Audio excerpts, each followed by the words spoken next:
അതിഥിയായി വന്നിരിക്കുന്നത് lady rocking star ആയിട്ടുള്ള Roshni മേഡമാണ്.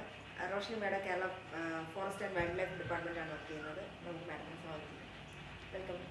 Hi ma'am. Hi ma'am, എത്ര വർഷമായി മാം ഈ ഡിപ്പാർട്ട്മെൻറ്റിൽ കയറിയിട്ട്? ഞാൻ ഒക്ടോബർ ആകുമ്പോൾ 8 വർഷം. ഏറ്റവും 8 വർഷം. ഓക്കെ. മാമിൻ്റെ കുറേ വീഡിയോസ് കണ്ടായിരുന്നു. എല്ലാം പാമ്പ്, ഈ മുള്ളമ്പന്നിയെ വരെ പിടിക്കുന്ന വീഡിയോസ് കണ്ടിട്ടുണ്ടായിരുന്നു. മാമിന് പേടി തോന്നിയിട്ടില്ല? പേടി തോന്നിയിട്ടില്ല. അങ്ങനെ പേടി നമ്മുടെ ഉള്ളിൻ്റെ ഉള്ളിൽ എവിടെയോ പാമ്പിനെ പിടിക്കുമ്പോൾ, വേറെ മുള്ളമ്പന്നിയൊന്നും പിടിക്കുമ്പോൾ തോന്നിയിട്ടില്ല.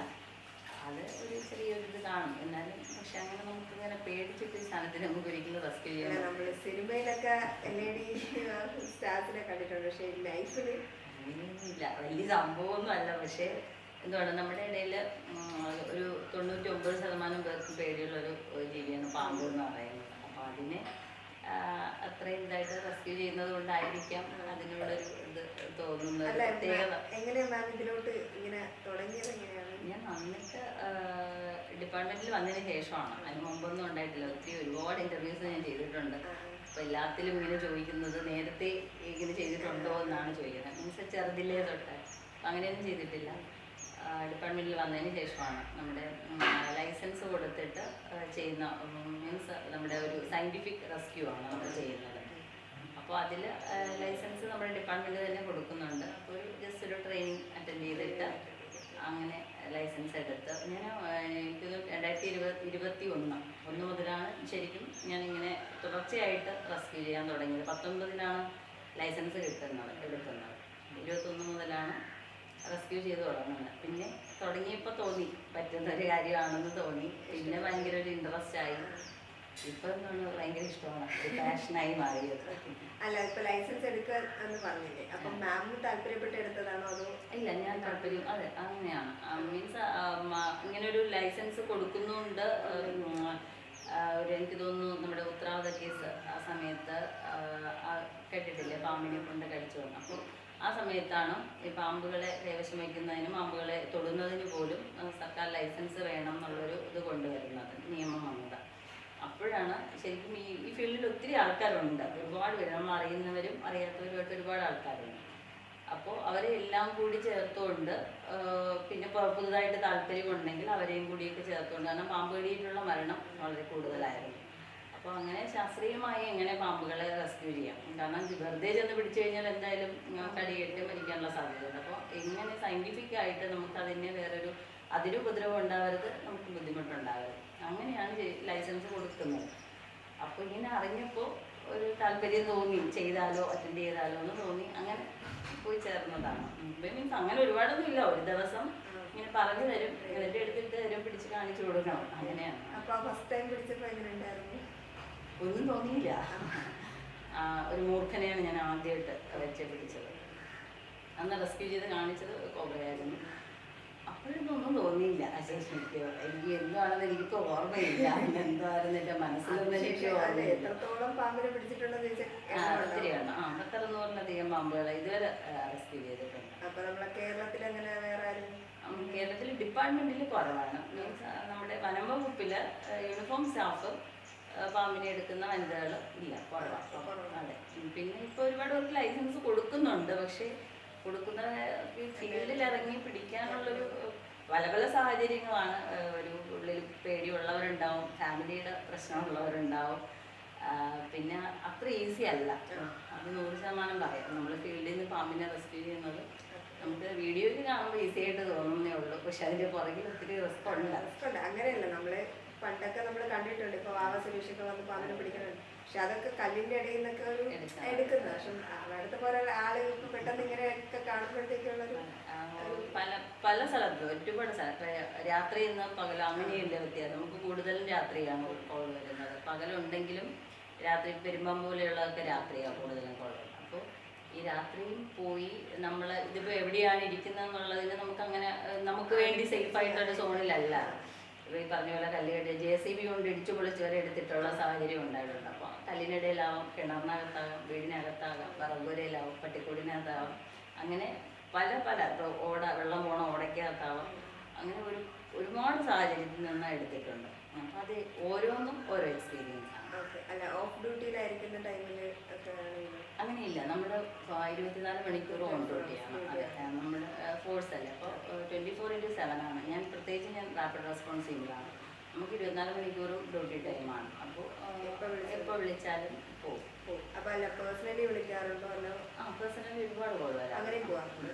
പേഴ്സണലി വരുമ്പോഴും പേഴ്സണലി വരുമ്പോൾ സർപ്പയിൽ നമ്മൾ ഇതാണ്, നമ്മുടെ പേര് നമ്പറെല്ലാം രജിസ്റ്റേർഡ് ആണ്. അപ്പോൾ ഗൂഗിളിൽ എൻ്റെ പേര് കൊടുത്ത് സെർച്ച് ചെയ്ത് കഴിഞ്ഞാൽ എൻ്റെ നമ്പർ കിട്ടും. അപ്പോൾ അങ്ങനെ എടുത്തിട്ട് ഒത്തിരി പേര് വിളിക്കും. അപ്പോൾ ആർക്ക് വേണമെങ്കിലും ഏത് ടൈമിലും വിളിക്കാറുണ്ട്. അപ്പോൾ ഇതുവരെ എന്തൊക്കെ ജീവികളെ എന്തിനെയൊക്കെ റെസ്ക്യൂ ചെയ്തിട്ടുണ്ട്? പാമ്പ് റെസ്ക്യൂ ചെയ്തിട്ടുണ്ട്, പട്ടിയുണ്ട്, മുള്ളമന്നിയുണ്ട്, മാനുണ്ട്, മയില്, മൂങ്ങ, കുരങ്ങ്, അങ്ങനെ നമ്മുടെ വൈൽഡ് ആനിമൽസ്. ശരിക്കും വൈൽഡ് ആനിമൽസ് എല്ലാം പുറത്താണ്. ഇപ്പോൾ എല്ലാവർക്കും അറിയാം, മാൻ ആനിമൽ കോൺഫ്ലിക്റ്റ് ഭയങ്കര കൂടുതലാണ്. മനുഷ്യ വന്യജീവി സംഘർഷം ഒത്തിരി കൂടുതലാണ്. മൃഗങ്ങൾ ഒരുപാടെണ്ണം പുറത്തോട്ട് ഇറങ്ങി വരുന്നുണ്ട്. അപ്പോൾ അത്യാവശ്യം നമ്മൾ പണ്ട് സൂവിൽ പോയി കണ്ടുകൊണ്ടിരുന്ന മൃഗങ്ങളെല്ലാം തന്നെ ഇപ്പോൾ നമുക്ക് ചുറ്റും നമ്മുടെ നാട്ടിൻപുറത്തുണ്ട്. പിന്നെ തിരുവനന്തപുരം ജില്ല ആയതുകൊണ്ട് മറ്റ് ജില്ലകളിലുള്ളതുപോലെ കടുവ, പുലി അങ്ങനെയുള്ള അതൊക്കെ കുറച്ച് കുറവാണ്. ഇല്ലയെന്ന് പറയുന്നില്ല. കരടി വരെ നമ്മൾ ഇവിടെ വളരെ അടുത്തുനിന്ന് റെസ്ക്യൂ ചെയ്യേണ്ടി വന്നിട്ടുണ്ട്. അപ്പോൾ അതുപോലെ മാന്, പുള്ളിമാന്, അങ്ങനെ ഒത്തിരി മൃഗങ്ങൾ ഇങ്ങനെ പുറത്ത് വരുന്നുണ്ട്. ഇതിൽ അത്യാവശ്യം എല്ലാ ജീവികളെയും റെസ്ക്യൂ ചെയ്തിട്ടുണ്ട്. കരടിയെ റെസ്ക്യൂ ചെയ്തിട്ടുണ്ടെന്ന് പറയുന്നത് അതെങ്ങനെയാണ്? അതൊക്കെ ഒത്തിരി എന്തുകൊണ്ട് സംഭവബഹുലമായ സംഭവങ്ങളായിരുന്നു. വെള്ളനാട് ഒരു കരടിയിടയ്ക്ക് വന്ന് കിണറിൽ വീണ ഒരു സംഭവം ഉണ്ടായി. റെസ്ക്യൂ ചെയ്തെങ്കിലും നമുക്കതിനെ ജീവനോടെ കിട്ടിയില്ലായിരുന്നു. അത് എന്താണ് ഭയങ്കര സങ്കടമുള്ളൊരു സംഭവമായിരുന്നു. നമുക്കതിനെ അങ്ങനെ ജീവനോടെ രക്ഷപ്പെടുത്തിയെടുക്കാൻ പറ്റിയില്ല. അത് ഭയങ്കര വിഷമമായിരുന്നു. ഒരുപാട് ദിവസം അതിൻ്റെ ആ ഒരു വിഷമം മനസ്സിലുണ്ടായിരുന്നു. അത് അങ്ങനെ ഒരു സാഹചര്യം ആയിരുന്നു. അതുകൊണ്ട് കിട്ടാതെ പോയതാണ്. അങ്ങനെയാണ് അത് വളരെ ജനവാസ മേഖലയിൽ, നമ്മുടെ വെള്ളനാടെന്ന് പറയുന്ന സ്ഥലം ജനവാസ മേഖല, ഇവിടെ നിന്ന് വനം എന്ന് പറയുന്നത് ഒത്തിരി ദൂരെയാണ്. പക്ഷെ അത്രയും ജനവാസമായിട്ടുള്ളൊരു മേഖലയിൽ നിന്നാണ് നമുക്ക് ആ കരടിയാണ് കിട്ടിയത്. നമുക്ക് ഇപ്പോൾ പുലി ഇതുപോലുള്ള എന്തെങ്കിലുമൊക്കെ വന്നു കഴിഞ്ഞാൽ എങ്ങനെയായിരിക്കും പേടി? ആ ടൈമിൽ പേടിയൊന്നുമില്ല. പുലിയുണ്ടെന്ന് പറഞ്ഞിട്ട് പല ഭാഗത്തു നിന്നും പലപ്പോഴും വിളിക്കാറുണ്ട്. ഇപ്പം മീൻസ് ആൾക്കാർക്ക് ഇപ്പം മൃഗങ്ങളെല്ലാം ഇങ്ങനെ ഉള്ളത് കൊണ്ടായിരിക്കണം ഇപ്പം പട്ടിയെ കണ്ടാലും പുലിയാണ് എന്ന് പറഞ്ഞിട്ട് വിളിക്കുന്ന ഒത്തിരി സംഭവമുണ്ട്. ഒരുപാട് കോൾ അങ്ങനെ വരാറുണ്ട്. പക്ഷെ നമ്മൾ സമയോചിതമായിട്ട് ഇടപെടൽ നടത്താറുമുണ്ട്. വനം വകുപ്പ് എപ്പോഴും ജനങ്ങളുടെ കൂടെയാണ്. ആൾക്കാർ നമ്മളുമായിട്ട് അത്രയും ഇപ്പോൾ ക്ലോസാണ്. കാരണം ഒരുപാട് ഇതുപോലെ മൃഗങ്ങളെയൊക്കെ കാണുമ്പോൾ ഈവൻ ഇപ്പോൾ ചേര ഉൾപ്പെടെ ഉള്ള ഏത് ജീവികളെ കണ്ടാലും അപ്പോൾ തന്നെ വിളിച്ച് പറഞ്ഞിട്ട് അവർക്കതിനെ കൊല്ലാനോ അല്ലെങ്കിൽ ഉപദ്രവിക്കാനോ അതിനെ കളഞ്ഞിട്ട് പോകാനോ ഉള്ളൊരു മനസ്ഥിതി ഇപ്പോൾ ശരിക്കും നമ്മുടെ ആൾക്കാർക്കില്ല. അപ്പോൾ തന്നെ വനം വകുപ്പിനെ വിവരം അറിയിക്കുന്നുണ്ട്. ആ പറഞ്ഞ സമയത്ത് തന്നെ കൃത്യമായും നമ്മുടെ റെസ്പോൺസ് ടീം സ്ഥലത്ത് എത്താറുണ്ട്. അതേക്കുറിച്ച് അതെന്തായാലും പുലി എന്ന് പറഞ്ഞാൽ ചിലപ്പോൾ പട്ടിയെ കണ്ടിട്ടായിരിക്കും. ആണെങ്കിലും ജനങ്ങളുടെ ആശങ്ക അകറ്റുക എന്നുള്ളത് ഞങ്ങളുടെ എന്താണ് കർത്തവ്യമായതുകൊണ്ട് ആ സമയത്ത് ഇടപെടൽ നടത്തിയിട്ട് അതിനുള്ള മാർഗങ്ങൾ സ്വീകരിക്കാറുണ്ട്. നമ്മൾ ട്രാപ്പിംഗ് ക്യാമറ വയ്ക്കാറുണ്ട്. പിന്നെ കൂട് വേണമെങ്കിൽ കൂട് വെച്ചിട്ട് ചെയ്യാറുണ്ട്. അങ്ങനെ എല്ലാം ചെയ്യാറുണ്ട്. ഇടയ്ക്ക് മലയങ്കീഴ് ഭാഗത്ത് ഒരു പുലി ഇറങ്ങിയെന്നും പറഞ്ഞിട്ടൊക്കെ. അതെ, മലയങ്കീഴ് എന്നല്ല, ഒത്തിരി സ്ഥലം, ഒരുപാട് സ്ഥലത്ത്. എൻ്റെ വീട് മലയങ്കീഴാണ്. അതുകൊണ്ടാണ് മലയങ്കീഴ് ന്യൂസ് വന്നിട്ടുണ്ട്. അതെ അതെ, മലയങ്കീഴ് വന്നിട്ടുണ്ടായിരുന്നു. മലയങ്കീഴൊക്കെ നമ്മൾ പോയതാ. പുലി ആവണം എന്നില്ല, നമ്മൾ 100% അല്ല അങ്ങനെ ഉറപ്പിച്ച് പറയുകയില്ല. പക്ഷെ എന്തുവാണ്, ഈ കാണുന്ന ആൾക്കാർക്ക് ചിലപ്പോൾ ഞാൻ നേരത്തെ പറഞ്ഞ പോലെ പട്ടിയെ കണ്ടാലും ചിലപ്പോൾ തോന്നാം, അത് മനസ്സിൻ്റെ ഒരു ഇതായിരിക്കും, ചിലപ്പോൾ പെട്ടെന്ന് കാണുമ്പോൾ ഉള്ള ഒരു ഇതായിരിക്കും. പക്ഷെ ഇതുവരെ പിന്നീട് അങ്ങനെ മലയങ്കീഴ് ഭാഗത്ത് നമ്മൾ പോയിട്ടുണ്ടായിരുന്നു, ക്യാമറ വെച്ചിട്ടുണ്ടായിരുന്നു. പക്ഷെ അങ്ങനെയുള്ളൊരു ബുദ്ധിമുട്ട് പിന്നീട് വന്നിട്ടുമില്ല. നമ്മൾക്ക് പിന്നെ അതിനെക്കുറിച്ച് കൂടുതലൊന്നും വേറെ ഇതൊന്നും ഉണ്ടായിട്ടില്ല.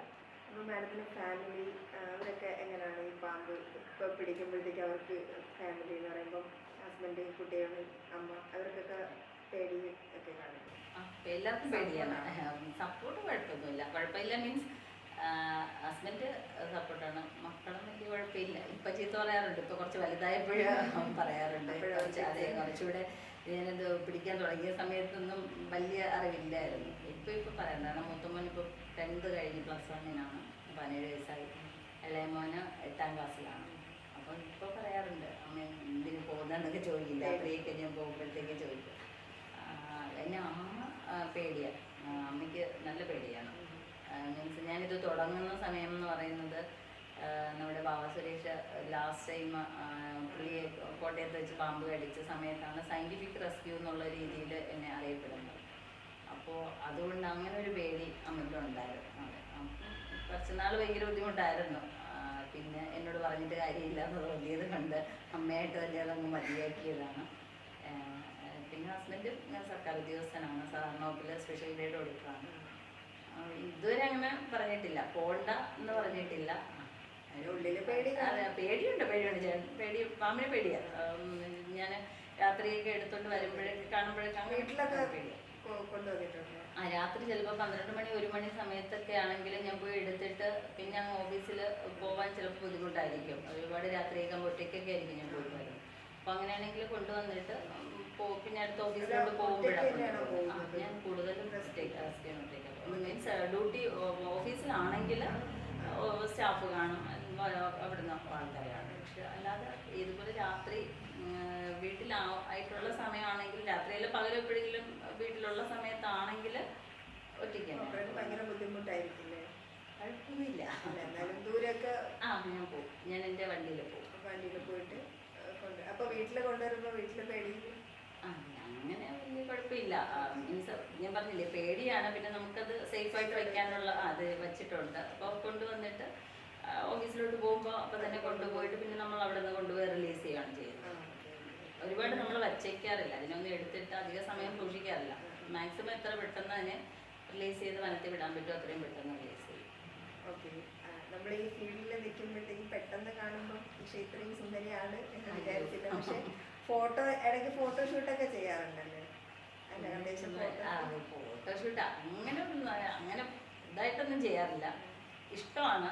പിന്നെ ഇതുപോലെ ഇൻസ്റ്റാഗ്രാമിലൊക്കെ ആരെങ്കിലും കണ്ടിട്ട് ഇതുപോലെ എന്തെങ്കിലും ഒക്കേഷണലി സോഷ്യൽ മീഡിയയിൽ അത്യാവശ്യം തന്നെ ഫോളോവേഴ്സ് അതുണ്ട്. ഇൻസ്റ്റാഗ്രാമിലൊക്കെ ഒത്തിരി ഫോളോവേഴ്സ് ഉണ്ട്. മീൻസ് അത് എനിക്ക് തോന്നുന്നത് കേരളത്തിലുള്ളവരെക്കാൾ കൂടുതലും തമിഴ്നാട് പുറത്തൊക്കെ ഉള്ള വേറെ സ്റ്റേറ്റൊക്കെ ഒത്തിരി പേര്. എന്നാൽ എനിക്ക് ഓരോ കമൻസ് വരുന്നത് തന്നെ എനിക്ക് അറിഞ്ഞുകൂടാത്ത ഭാഷകളിൽ നിന്ന് ഒത്തിരി, തെലുങ്ക്, കന്നഡ പോലെ അങ്ങനെ ഒരുപാട് പേര് ഇൻസ്റ്റാഗ്രാമിൽ തന്നെയാണ് മെസ്സേജ് തരാറുണ്ട്. എനിക്കത് റിപ്ലൈ ചെയ്യാൻ പറ്റില്ല, കാരണം അവരെന്താണ് ഉദ്ദേശിക്കുന്നത് എനിക്ക് മനസ്സിലാവില്ല. അങ്ങനെ വേറെ ഒത്തിരി സ്റ്റേറ്റ്സിൽ നിന്നൊക്കെ ഒരുപാട് പുറത്ത് എബ്രോഡിൽ നിന്നൊരു ഒത്തിരി പ്രവാസികളായിട്ടുള്ള ഒരുപാട് പേരുടെ മെസ്സേജസ് തരാറുണ്ട്.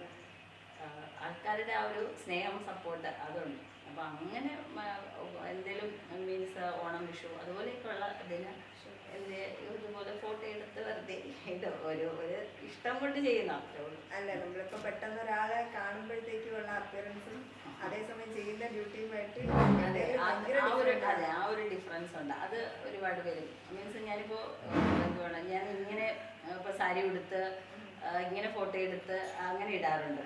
മീൻസ് ഞാൻ റീൽസൊക്കെ ചെയ്യും. ഇതെല്ലാം ഒരു ഇതാണ്, ഈ സമയത്തിനുള്ളിൽ തന്നെയാണ് ചെയ്യുന്നത്. അപ്പോൾ അതിടുമ്പോൾ അതിൽ നിന്ന് വളരെ പറഞ്ഞൊരു എൻറ്റയർലി ഡിഫറെൻ്റ് ആണ്. ഞാൻ യൂണിഫോമിൽ അല്ലെങ്കിൽ കാക്കി പാൻറ്റും ടീഷർട്ടും ഇട്ടിട്ട് പാമ്പിനെ ഇട്ടിട്ട്. അല്ല, അത് രണ്ടും ഞാൻ കണ്ടായിരുന്നു. അതെ, ഭയങ്കര ഡിഫറൻസ്. അപ്പൊ അത് അങ്ങനെ ഒരു ഇതുള്ളത് കൊണ്ടായിരിക്കണം ഇവർക്കൊക്കെ ആ ഒരു എനിക്ക് ഒരു ക്രേസ് അങ്ങനെ തോന്നിയിട്ടുണ്ട്. അങ്ങനെ ഒരുപാട് പേര് പറഞ്ഞിട്ടുണ്ട്. അല്ല, ഇതിപ്പോ ഇത്രത്തോളം പാമ്പിനെ പിടിച്ചിപ്പോ ബാബ സുരേഷ് ഇപ്പൊ ഏകദേശം ഇങ്ങനെ ഇപ്പൊ ബാബ സുരേഷ് എന്ന് പറയുമ്പോൾ ആക്ച്വലി പബ്ലിക്കലി നിൽക്കുന്നതാണ്. ഇപ്പൊ ഡിപ്പാർട്ട്മെന്റിൽ നിൽക്കുന്നത് കൊണ്ട് തന്നെ കൂടുതൽ സപ്പോർട്ടും കാര്യങ്ങളും ഡിപ്പാർട്ട്മെന്റിൽ നിന്ന് തന്നെ കിട്ടും. അപ്പൊ ഇങ്ങനെ പോവുകയാണെങ്കിൽ റെക്കോർഡ് അങ്ങനെ പക്ഷെ മീൻസ് ഒരു സൈഡിൽ ഭയങ്കര ബുദ്ധിമുട്ടുമുണ്ട്. അതെ, ഒരു സ്ത്രീ അങ്ങോട്ട് പോകുമ്പോഴത്തേക്കും വേൾഡ് റെക്കോർഡിനുള്ള ചാൻസ് ഉണ്ടോ? വേണ്ട, അത്യാവശ്യം നമുക്കൊരു മനസമാധാനമാണോ വേണ്ടത്. സപ്പോർട്ട് ഒത്തിരി, അതാണ് പബ്ലിക് സപ്പോർട്ട് ഒത്തിരി ഉണ്ട്. ഒരുപാട് പേര് ഞാൻ 2007 മുതൽ തിരുവനന്തപുരം ദൂരദർശൻ കേന്ദ്രത്തിൽ ന്യൂസ് റീഡറായിരുന്നു. 2007 മുതൽ അനൗൺസറായിട്ട് കയറിയതാണ്. അനൗൺസറാണ്, ന്യൂസ് റീഡറായിരുന്നു. 2013 ആകാശവാണി 2 സ്ഥലത്തും ഇപ്പോഴും ഉണ്ട്. ഇപ്പോഴും ദൂരദർശനിൽ കാർഷിക വാർത്ത വായിക്കാനും ഗവൺമെൻറ് ഓർഡറുണ്ട്. അത് പോയി ഇടയ്ക്ക് ഡ്യൂട്ടിക്ക് തടസ്സമില്ല. അത് പോയി ഒരു മാസത്തിലൊരു 4-5 ദിവസം പോയി ചെയ്യാറുണ്ട്. അപ്പോൾ മാം ഈ ഫീൽഡിൽ അല്ലായിരുന്നെങ്കിൽ ഞാൻ ഇപ്പോഴും അതിൽ തന്നെ തുടരുമായിരുന്നു. അതെ അതെ. പിന്നീടാണ് സർക്കാർ ജോലി എന്നുള്ള, എനിക്ക് 2 ചേച്ചിമാരാണ്. അവർ രണ്ടുപേരും സർക്കാർ ഉദ്യോഗസ്ഥരാണ്. 2 ചേട്ടന്മാർ സർക്കാർ ഉദ്യോഗസ്ഥരാണ്. എൻ്റെ ഹസ്ബൻഡ്. അപ്പം ഈ ഫാമിലിയിൽ മൊത്തം ഗവൺമെൻറ് ജോലി എന്നുള്ള ആ ഒരു ഇതിലായിപ്പോയി. അതെ, അങ്ങനെയാണ് പിന്നെ സർക്കാർ ജോലി വേണം എന്നുള്ള ഒരു താല്പര്യത്തിൽ PSC പഠിച്ചിട്ട് ആ ഒരു ഇതിലേക്ക് വന്നത്. അപ്പോൾ അത് വന്നപ്പോഴത്തേക്കും അത് അതിലും വലിയ അതെ, ചിലപ്പം എനിക്ക് തോന്നുന്നു ഇങ്ങനെയൊക്കെ സംഭവിക്കാതിരുന്നത് കൊണ്ടായിരിക്കും അവിടെ വരെ കൊണ്ടെത്തിച്ചത്. അതല്ലെന്നുണ്ടെങ്കിൽ ഈ ഫീൽഡിൽ വന്നിട്ട് ഇങ്ങനെ ഒരു വേറെ റൂട്ടിലോട്ട് ചേരി സംസ്ഥാന വർഗമായിട്ട് തിരഞ്ഞെടുത്തതായിട്ട് ഈ ഇടയ്ക്ക് കേട്ടായിരുന്നു. അപ്പോൾ അതിനെക്കുറിച്ച് മാമിൻ്റെ അഭിപ്രായം എന്താണ്? ചേരിയെ സംസ്ഥാന വർഗമായിട്ട് അതിൻ്റെ തീരുമാനിച്ചതിൻ്റെ അതിൻ്റെ ഓർഡർ ആയിട്ടില്ല ശരിക്കും. അതിൻ്റെ ചർച്ചകളൊക്കെ നടന്നു എന്ന് ഞാനും അറിഞ്ഞു. ഓർഡറായിട്ട് നമുക്ക് ഇതുവരെ ഞാൻ വന്നിട്ടില്ലാന്ന് തോന്നുന്നു. എന്താണ് ചേര, ഞാൻ ഒത്തിരി ചേരയെ റെസ്ക്യൂ ചെയ്തിട്ടുണ്ട്. ചേരയുടെ പ്രത്യേകത എന്ന് പറയുന്നത് നോൺ വെനമസ് ആണ്, വിഷമില്ലാത്തതാണ്. പിന്നെ നമ്മൾ മണ്ണിരയെ കർഷകൻ്റെ മിത്രം എന്ന് പറയുന്നത് പോലെ തന്നെ ചേരയും കർഷകൻ്റെ മിത്രം എന്ന് പറയാറുണ്ട്. കാരണം കൃഷി സ്ഥലത്തൊക്കെയുള്ള ഒത്തിരി എലികളെയൊക്കെ പിടിക്കുന്നത് ചേരയാണ്. വേറെ നമുക്ക് അത്യാവശ്യം ഉപദ്രവമൊന്നും ഇല്ലാത്ത ഒരു ജീവിയാണ് അത് ചേര എന്ന് പറയുന്നത്. പക്ഷേ ശരിക്കും റെസ്ക്യൂ ചെയ്യാൻ ഏറ്റവും ബുദ്ധിമുട്ടുള്ളത് ചേരയാണ്. വെറുതെ നമുക്കങ്ങനെ ചേരയെ റെസ്ക്യൂ ചെയ്യേണ്ടത് വളരെ കുറവാണ് എനിക്ക് വന്നിട്ടുള്ളത്. കൂടുതലും വലയിലൊക്കെ കുരുങ്ങി കിടക്കുന്നതാണ്. കാരണം ചേരയ്ക്ക് അങ്ങനെ ഒരു അസുഖമുണ്ട്. ഇവിടെ വല കണ്ടാലും അതിൻ്റെ ഇടയിൽ കുരുങ്ങിയിട്ടേ അത് പോവുള്ളൂ. മീൻസ് അതിന് കാരണം എന്ന് പറയുന്നത് ഈ ഫിഷിംഗ് നെറ്റ് ഉണ്ടല്ലോ, നമ്മുടെ കുളത്തിലൊക്കെ മീൻ വലയിട്ടേക്കും, പിന്നെ കിണറിൽ വലയിട്ടേക്കുന്നത്, അങ്ങനെയുള്ള സ്ഥലങ്ങളിൽ മീനിനെ പിടിക്കാനായിട്ടോ തവളയെ പിടിക്കാനൊക്കെ ആയിട്ട് പോകുമ്പോൾ ഈ വലയിൽ കുരുങ്ങുന്നതാണ്. അപ്പോൾ കൂടുതലും വലയിൽ കുരുങ്ങിയാണ്. എൻ്റെ കുറേ വീഡിയോസ് ഉണ്ട്. എല്ലാ വീഡിയോയും വലയിൽ കുരുങ്ങി കിടക്കുന്നതാണ്. നല്ല വലിയ വലിയ ചേര വലയിൽ കുരുങ്ങി കിടക്കുന്നത്. ഭയങ്കര എന്തുവാണ്, ബഹളമാണ് ചേര പിടിക്കുമ്പോൾ. അപ്പോൾ മൂർഖനൊക്കെ ആണെങ്കിൽ അങ്ങനെ അധികം ബഹളം കാണിക്കാറില്ല. നമ്മൾ പിടിക്കുമ്പോൾ നമ്മളെ ഹാൻഡിൽ ചെയ്യാൻ കുറച്ച് ഈസിയാണ്, നമ്മുടെ കയ്യിലിങ്ങനെ നിൽക്കും.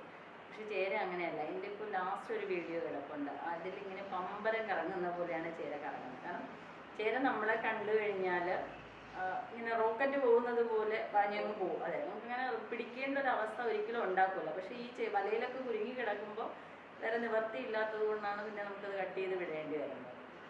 അപ്പോൾ നമുക്ക് ഉപകാരമുള്ളൊരു ജീവിയാണ് ചേര എന്ന് പറയുന്നത്. അത്യാവശ്യം ഈ മൂത്ത മാമിൻ്റെ കുഞ്ഞുങ്ങളെയാണെങ്കിൽ ഇവിടെ കുഞ്ഞുങ്ങളെയൊക്കെ ചേര കഴിക്കാറുണ്ട്. അപ്പോൾ ചേര കിടക്കുവാണെങ്കിൽ അധികം പാമ്പുകൾ വരാറില്ല എന്ന് പറയാറുണ്ട്. അപ്പോൾ നമ്മൾ ശരിക്കും ഇഷ്ടത്തോടെ ചേര സാർ എന്നാണ് ചേരയെ എല്ലാവരും വിശേഷിപ്പിക്കുന്നത്. അപ്പോൾ ചേരയ്ക്ക് അങ്ങനെ ഒരു പദവി കിട്ടുന്നുണ്ടെങ്കിൽ അതിൽ എന്താണ്, ഒരു റെസ്ക്യൂവർ എന്ന നിലയിലും ഒരു വ്യക്തി എന്ന നിലയിലും എനിക്ക് വളരെ സന്തോഷമാണ്.